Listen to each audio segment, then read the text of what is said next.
Uh, Good morning to each of you. This is an exciting day, and I am delighted to be joined by Representative Vaught and Senator Irvin, who carried this important piece of legislation through the House and Senate. I have it over here to sign shortly, but I read it last night. Of course, I've followed this. It is an important bill for us for the reason that the ladies are standing over here, because we have incredible employees in state government.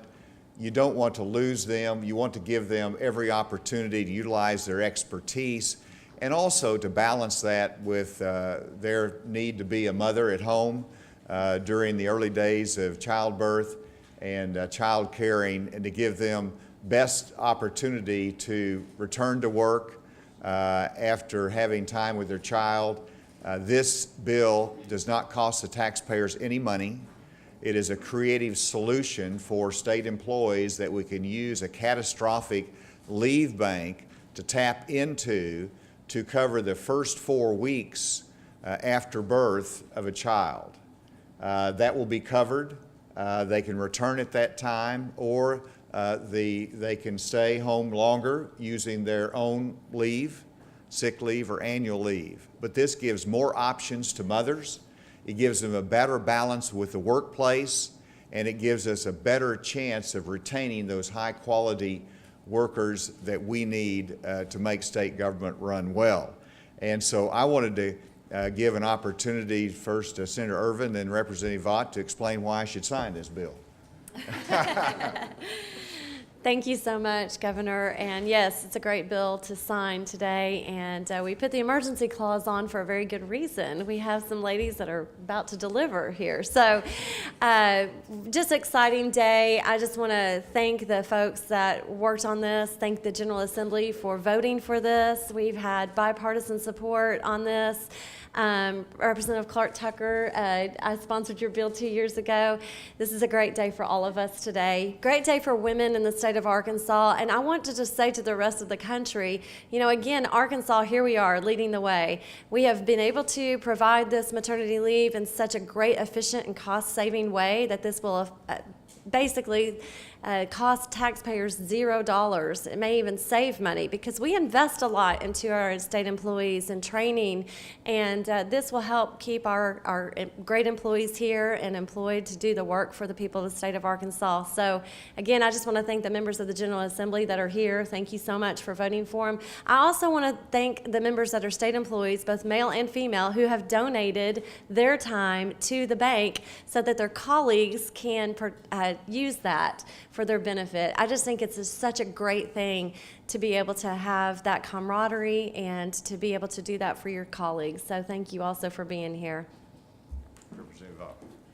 Thank you, Mr. Governor. So it is a great day to be in Arkansas and be a woman, is it not? I mean, oh my, we finally stepped up to the plate and did something that should have been done years ago for the women that work for the state of Arkansas. I'm beyond honored as a mother to be able to carry a piece of legislation that will help other mothers in the state of Arkansas that work for our great state. So thank you to everyone who helped me. Thank you, Tucker, for paving the way for us to get this done and get it done right, which doesn't cost the taxpayers any more dollars, which I think is amazing. It's a very conservative, efficient bill, and I'm grateful that I got to carry it. So thank you. Thank you. Let's, I'll sign, and then we will take some questions.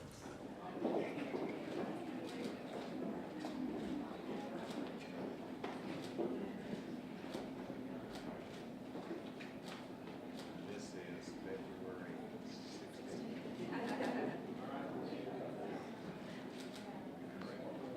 It is now law, and there's an emergency clause, so let's take all.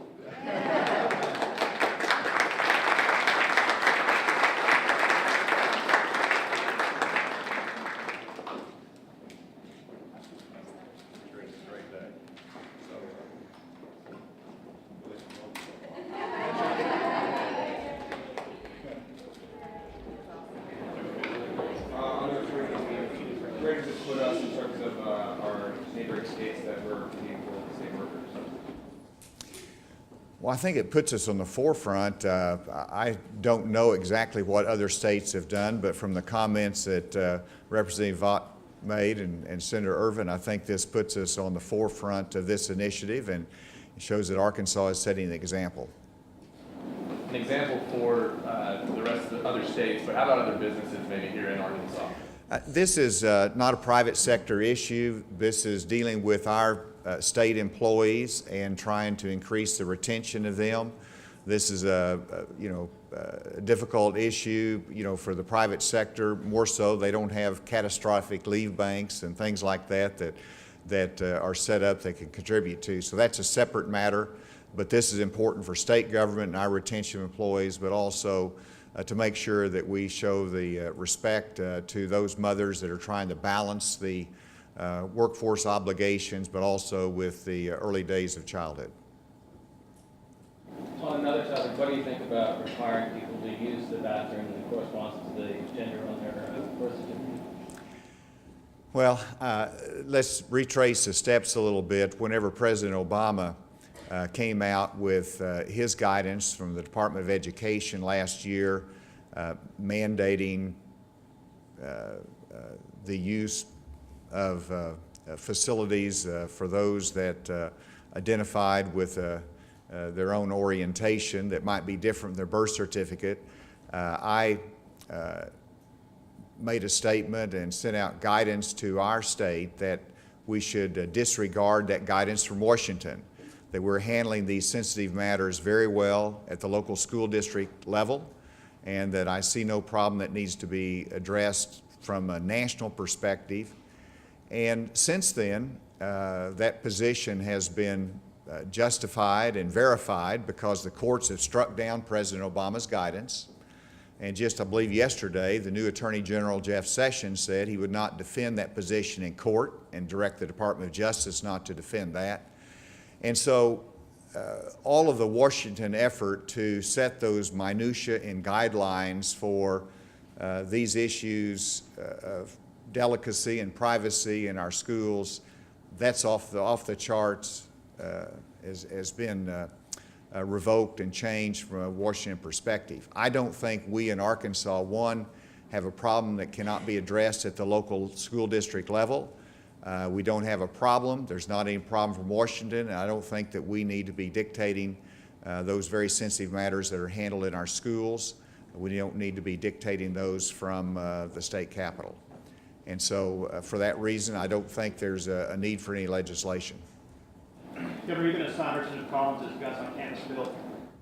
I just spoke to Representative Collins and asked if it does go through the Senate to meet with him to have a further discussion and again, one thing I've been strong on for the last decade, ever since Sandy Hook, when I undertook a responsibility nationally to review safety in schools and the issue of violence in schools, and I recommended that we have the availability of a firearm in the classroom with staff that are properly trained as an option.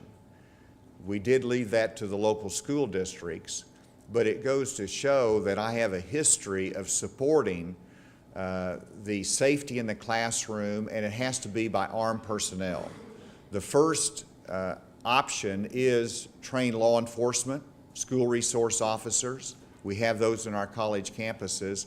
The second option is arming staff that are properly trained.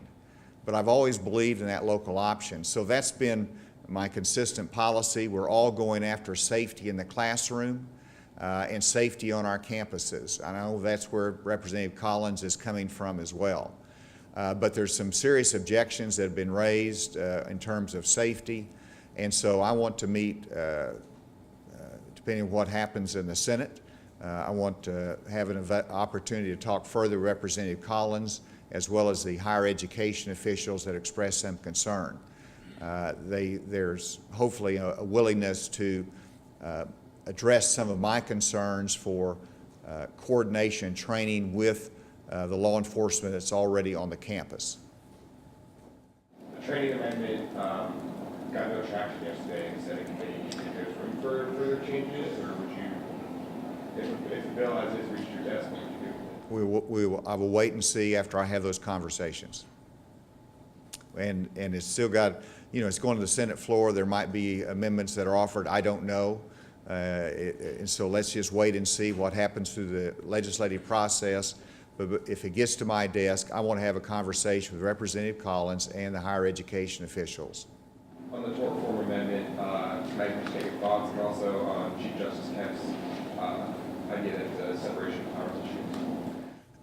I have always been supportive of a tort reform package. I have been supportive of some of the authority being returned to the legislature in terms of the ability to set reasonable caps on punitive damages or compensatory damages.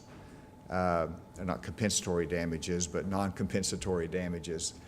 But I've also had some criteria that there needs to be some safety valves in place. There needs to be a proper balance there.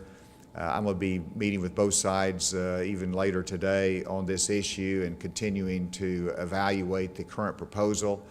I do have some concerns about the drafting of it as to whether it meets my criteria. For example, under the current drafting of the tort reform proposal, the way I read it, the courts would have to go to the legislature for approval of a rule change on the size of paper of their pleadings. If they wanted to change the time of opening of the court, that's a rule change that would have to go to the legislature for approval. And so I want to I want to raise some of those concerns as to the proper balance there. More significantly for people, whenever you have an egregious case of damage, that the average person would call for a significant remuneration in terms of pain and suffering, there needs to be an ability to bypass or have a heavier burden of proof, but not to be held to that $250,000 cap. So I want some of those things addressed, and I want to be able to raise those. But I'm supportive of tort reform in general, and hope a proposal can get to the people for a decision. Are you inclined to veto a bathroom bill if it gets to your desk?